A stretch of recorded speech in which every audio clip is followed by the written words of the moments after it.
สวัสดีครับ วันนี้ก็อยู่กับผม วันนี้ก็จะเป็นคลิปแรกนะครับวันนี้เป็นคลิปแรกแล้วค่ะ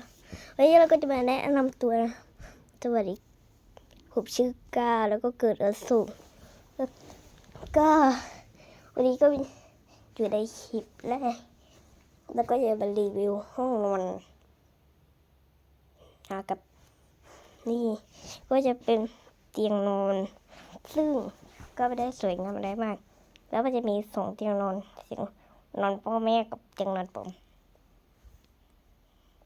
เห็นยังนะเห็นยังเห็นน่าจะเห็นยังนะเห็นไหม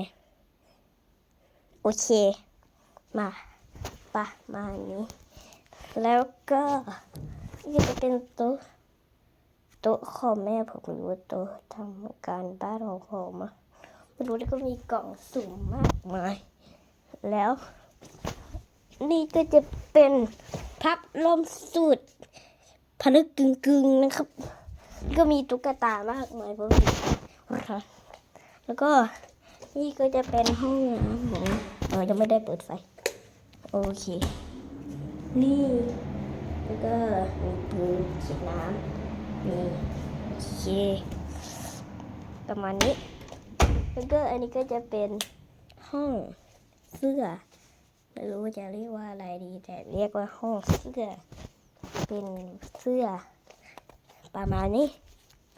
บาย